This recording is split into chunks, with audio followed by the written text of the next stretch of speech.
Welcome to ज्योती किचन्समध्ये. आज आपण पाहणार आहोत पायनॅपल शिरा म्हणजेच अननसाचा शिरा कशा पद्धतीने बनवला आहे तो पाहूया. एका कढईमध्ये साजूक तूप घेतलेले आहे आणि बारीक कापलेले ड्रायफ्रूट परतवून घ्यायचे. थोडेफार लालसर होऊन द्यायचे. त्यानंतर ते काढून त्याच कढईत बारीक असा रवा लाल होईपर्यंत भाजून घेतलेला आहे.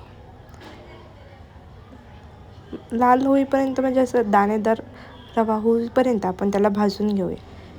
त्याच्यानंतर तो रवा काढला. त्याच कढईमध्ये साजूक तूप घेतले, इलायची टाकली आणि पायनॅपलचे छोटे पीसेस करून त्याच्यात टाकलेले आहे. त्याला चांगलं लाल होईपर्यंत परतून घेतलेले. त्याच्यामध्ये आपण कापलेले ड्रायफ्रूट ते टाकलेले आहे. ते जरा लाल होईपर्यंत झाले. त्याच्यामध्ये पाणी ॲड केले. पाण्याला उकळी आल्यानंतर साखर ॲड केली आणि फ्रूट कलर असतो ऑरेंज कलरचा तो ॲड केलेला आहे. म्हणजे आपला शिऱ्याला चांगला कलर येईल. त्याच्यामध्ये रवा ॲड करा.